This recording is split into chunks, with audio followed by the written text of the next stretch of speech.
হে everyone, আমি রুদ্রাক্ষী। সবাই কেমন আছো? আশা করছি সবাই খুব ভালো আছো, সুস্থ আছো। আমিও ভালো আছি। গুড মর্নিং সবাইকে। সকাল সকাল আমার ব্লগে সবাইকে অনেক অনেক স্বাগত, ভালোবাসা। আর সবার জন্য রয়েছে এত এত ভালোবাসা।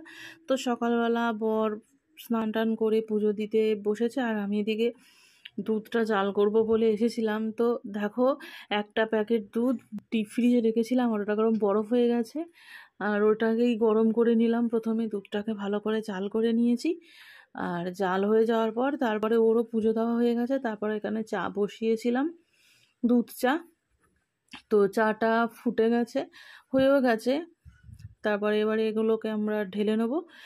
তো আদা দিয়েছিলাম, আদা দিয়ে চা খেতে বেশ ভালোই লাগে। তো তার সঙ্গে খাবার জন্য পাউরুটিটাকে ভালো করে সেঁকে নিয়েছি। তো দুজনকার মতনই করব যেহেতু। আর এইদিকে বিস্কুট ঢেলেছিলাম, বিস্কুটও নিয়েছি, কারণ যেহেতু ব্রেকফাস্ট হয় না, তো একটু পেট ভরার মতন তো খেতে হবে। তারপরে খেয়ে দিয়ে ও অফিসে বেরিয়ে গেল।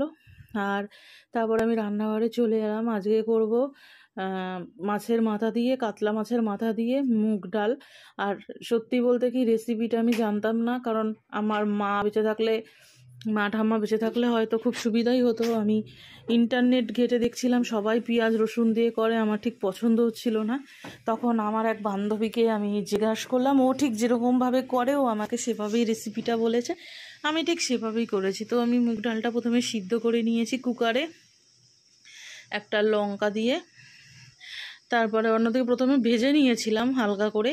তারপরে কড়াইয়ে একটু তেল একটু বেশি করেই দিয়েছি, কারণ মাছের মাথাটা দেবো। তো মাছের মাথাটা দিয়ে, এটা যদি আমার ভেজে রাখা ছিল কাতলা মাছের মাথাটা, তারপরেও আরেকবার করে ভেজে নিলাম এবং ভালো করে ভেঙে চুড়ে নিয়েছি। মাথাটা এরকম ভেঙে নিলে তবে খুব ভালো হয়। আর একদম লাল করে কড়কড়া করে আমি ভেজেছি। তারপরে তুলে নিয়ে ওই তেলের মধ্যে গোটা জিরে, তেজপাতা, শুকনো লঙ্কা আর আদা বাটাটা দিয়েছি। পেঁয়াজ রসুন ও বললো ও দেয় না, আর আমার মাও দিত না। পেঁয়াজ রসুন আমি মুগ ডালে একদমই পছন্দ করি না। আর টমেটোও আমি দিইনি, কারণ আমার মুগ ডালে না টমেটো একদম বিধিকিস্তিরি লাগে। তো তারপরে মাছের মাথা দিয়ে দিয়েছি, তার মধ্যে হলুদ দিয়েছিলাম, নুন, তারপরে একটু জিরের গুঁড়ো দিয়ে ভালো মতন করে কষিয়ে নিয়েছিলাম মাছের মাথাটার সাথে।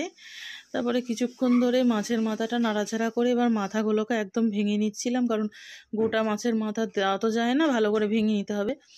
তারপরে তার মধ্যে আমি সিদ্ধ করে রাখা মুগ ডালটা ঢেলে দিয়েছি। এবার মুগ ডালটা দিয়ে এবার এটাকে ভালো করে মিশিয়ে নেব যতক্ষণ না ফুটছে, ফোটাটা হয়ে যাক। তো আমার বান্ধবী ঠিক এইভাবেই আমাকে বলেছিল রান্নাটা, আর একদম ওর মতন করে করেছি। তো দেখো, ডালটা এবার ফুটে গেছে। এবার এটার মধ্যে আমি একটু গরম মশলা দিয়ে দেবো, আর মাঝে মাঝেই নাড়াচ্ছিলাম, কারণ জমে যায়। কারণ মুগ ডাল তো খালি জমে যাচ্ছিল, ঘন ঘন হয়ে গেছিলো। আর এটা অবশ্যই একটু ঘন ঘন ভালো লাগে। তারপর আমি একটু বেশি করে গরম মশলার গুঁড়ো দিয়ে দিয়েছি। তারপরে হাতা দিয়ে গরম মশলাটাকে ভালো মতন করে নাড়াচাড়া করে দিচ্ছিলাম, যাতে মিশে যায় চারিদিক দিয়ে। যেহেতু মাছের মাথা দেওয়া আছে, এই জন্যই গরম মশলা দেওয়া। আর ঘি, আমার বান্ধবী বলেছিল ঘি চাইলে দিতে পারিস, ও দেয় না। তো আমি ভাবলাম যে দিই, তাহলে যদি ফ্লেভারটা একটু ভালো লাগে, কারণ আমার বর আবার সব কিছুতেই ঘি পছন্দ করে, নাহলে আমি দিতাম না। সেই জন্য ও বললো বলেই আরও দিয়েছি। তারপরে একটু নাড়াচাড়া করে এবার নামিয়ে নেব। আমার মাথা দিয়ে, মানে কাতলা মাছের মাথা দিয়ে মুগের ডাল একদম হয়ে গেছে। আর তারপরে এটা নামিয়ে আবার ভাতও বসিয়ে দিয়েছি। ভাতটা এবার হয়েও গেছে আমার। আর মার পড়ে গিয়ে কি অবস্থা দেখো, হাঁড়িটার যে কি শোচনীয় অবস্থা। তো ভাতটা হয়ে যাওয়ার পর আমি পাঁপড় ভেজে নিয়েছিলাম, আর এই পাঁপড়গুলো আলুর পাঁপড়, খেতে বেশ ভালো লাগছিল। একটা একটা করে সব কটা ভেজে নিয়েছি। তো পাঁপড়গুলো আমার ভাজা হয়ে গেছে, এই দেখো। এবার আমি সব বাসনগুলো মেজে নিয়ে, বাসন মেজে গ্যাস ট্যাস একদম পরিষ্কার করে স্নান করে চলে এসেছি। স্নান করে এবার চুল টুল আঁচড়ে সিঁদুর টিঁদুর পরে বসে আছি, কারণ এবার খেয়ে নেব। কারণ ও কখন আসবে তার তো ঠিক নেই, আমি আগেই খেয়ে নিই।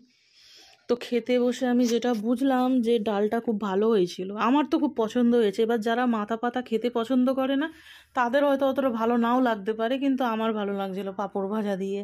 আর আমি এই মাথার যে ঘিলুটা থাকে না, আমার ওটা খেতে দারুণ লাগে। তারপর আমি চুপ করে শুয়েছিলাম। দেখো, আকাশে কিন্তু একটুও রোদ্দুর নেই, ভালোই ঠান্ডা পড়বে সন্ধ্যের দিকে, কারণ মেঘলা হয়ে আছে আর বেশ হাওয়া দিচ্ছে, বাড়ির সামনে পুকুর আছে বলে। আমার যেহেতু খাওয়া দাওয়া হয়ে গেছে, আমি কি করব, চুপচাপ শুয়েছিলাম, ভাবছিলাম একটু যদি ঘুমানো যায়। তারপরে কাঁথাটা গায়ে দিয়ে চুপ করে শুয়েছিলাম। সবসময় তো ফোন দেখতে ভালোও লাগে না। তো যেহেতু আজকে আমার সবই অনেক তাড়াতাড়ি হয়ে গেছে, দেখো 2টো বাজেনি, আমার খাওয়া দাওয়া সব কমপ্লিট, আমি 1টার মধ্যে খেয়ে নিয়েছি। তো ঘুমাবো কি, হঠাৎ দেখো, দেখতে পাচ্ছ নিশ্চয়ই, ওখানে এসে আমাকে মেউ মেউ করে ডাকছিল। মিনি এসেছে, আর ওকে দেখতে পেলে আর কি, ওর সাথে অনেকক্ষণ কথা বললাম। তারপরে কিছু মাছের ডালের ভিতর থেকে মাথার কাঁটাগুলো নিয়ে গিয়েছিলাম, ওকে দিয়েছি। এগুলো কিন্তু খাওয়া নয়, এগুলো একদম ডাল থেকে উপর থেকে তুলে নিয়ে গেছি। ওকে আমরা খাওয়া জিনিস দিই না, ওকে একদম মানে যেটা রান্না করি সেটাই দিই। আর বড় গেছে ওখানে মিনির সঙ্গে কথা বলছে, ওকে সবাই আমরা ভালোবাসি, বড় ভালোবাসে, আমিও ভালোবাসি, আর ও আমাদেরকে খুব মানে বোঝে। তারপরে ও আবার একটু বেরিয়ে গেল কাজে। তো ও চলে যাওয়ার পর তারপর আমি ঘরে চলে আসলাম। এবার মানে ফ্রিজের মধ্যে এই মাছটা ছিল সেদিন, যেটা রবিবার গিয়ে কিনে এনেছিলাম। তো রাত্রেবেলা ও বলেছে ভাজা করতে, তা ভাবলাম যে সব কটা মাছ একেবারেই ভেজে নিই, বারবার কে করবে। এই জন্য মাছের একটু জলের মধ্যে ভিজিয়ে রেখেছিলাম, বরফ জমে গিয়েছিল বলে। তারপর এই যে মাথাগুলোতেও আমি নুন হলুদ মাখিয়ে রাখলাম ভালো করে, আর এমনি মাছের পিসগুলো আছে তো সেগুলোতেও নুন হলুদ মাখিয়ে নিলাম। এবার একটা একটা করে সব ভেজে নেবো। এখানে প্রথমে রুই মাছগুলোই বের করেছিলাম, তারপরে আরও যা যা মাছ ছিল সবই বের করে নিয়েছি। ভাবলাম যে একেবারেই সব ঝামেলা হাটিয়ে দিই। তারপরে এখন অনেক তেল নিয়ে নিয়েছি, যতটুকু ভাজা করে থাকবে সেটা দিয়ে অন্য রান্না হয়ে যাবে, মাছগুলো তো রান্না করতেই হবে। তারপরে এখানে এরকম করে করে সব কটা একদম লাল লাল করে একদম ডিপ ফ্রাই করে ভেজে নিয়েছি, কারণ মাছ আমার হালকা করে ভাজলে একদমই ভালো লাগে না, কড়া করে না ভাজলে কেমন একটা আস্তে আস্তে গন্ধ লাগে আমার। একমাত্র আমি ইলিশ মাছ ছাড়া সব মাছ এরকম ভেজে একদম, বিশেষ করে কাতলা মাছ রুই মাছ আমি খুব ভালো মতন না ভেজে খাই না। তো মাছগুলো ভাজা হয়ে গেছে, এবার মাথাগুলো ভেজে নিয়েছি।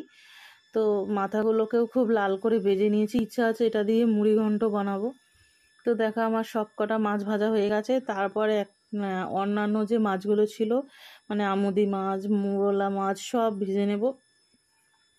ভাবলাম যে ওগুলো তো আমাকে ভেজে রান্না করতেই হবে, অকারণ শুধু শুধু রেখে দিয়ে লাভ নেই, সব কটা ভেজে নিই। তো ওই মাছগুলো ভাজা হয়ে গেছে। তারপরে মৌরলা মাছগুলো, আর এগুলো মৌরলা, গঙ্গার মৌরলা, তো ওগুলোও ভেজে নিয়েছি সব একসাথে ভেজে। এবার এটা ঠান্ডা হলে ফ্রিজে রেখে দেবো, এবার যেদিন যেদিন খাবো বের করে রান্না করব। তারপরে ঘরে চলে এসে এবার চুলটাও বেঁধে নিয়েছি। ভাজতে আমার পুরো 1.5 ঘন্টার মতন টাইম লেগেছে। তারপরে বড় এসে গেছে তাড়াতাড়ি অনেক, এসে আবার সন্ধ্যাভাতি করে নিচ্ছে ও। তো সন্ধে ফন্দে দিয়ে নিল, তারপরে আমি আবার চা বসিয়েছি। আর আজকে চাটা আদা আর গোলমরিচের গুঁড়ো দিয়ে লিকার চা বানিয়েছি, কারণ আজকে যেহেতু কারণ মুগ ডাল খেলে অ্যাসিডের সম্ভাবনা থাকে, সেই জন্য আমি দুধ চায়ের রিস্কটা নিয়ে বেলা। তারপরে ও একটু ফোনে অফিসের কাজ করছিল, তারপরে চা খেয়ে নিলাম দুজনে মিলে। তারপরে আমি আবার ভাত বসালাম, ভাতটা হয়ে যাওয়ার পর এদিকে মাছের মাথা দিয়ে মুগ ডালটাও গরম করে নিচ্ছি। আর মাছ তো আগে ভেজেই রেখেছিলাম, ওটা খাওয়ার সময় শুধু দুটো গরম করে নেবো, ওর একটা আর আমার একটা, ব্যাস। তারপরে আজকের ব্লগটা এইটুকুই। সবাই ভালো থেকো, সুস্থ থেকো, আমার চ্যানেলের সাথে থেকো। চ্যানেলটা লাইক কমেন্ট শেয়ার করে দিও, সাবস্ক্রাইব করে দিও, পাশে থাকা বেল আইকনটি প্রেস করে দিও নোটিফিকেশন পাওয়ার জন্য। আর যারা ফেসবুক থেকে আমার ভিডিওটা দেখছো তারা প্লিজ ফেসবুকের পেজটি ফলো করে দিও, আর লাইক কমেন্ট শেয়ার তো করে দেবেই, আর জানি তোমরা করবে। আর প্লিজ প্লিজ ভিডিওটি দেখো। ধন্যবাদ, শুভরাত্রি।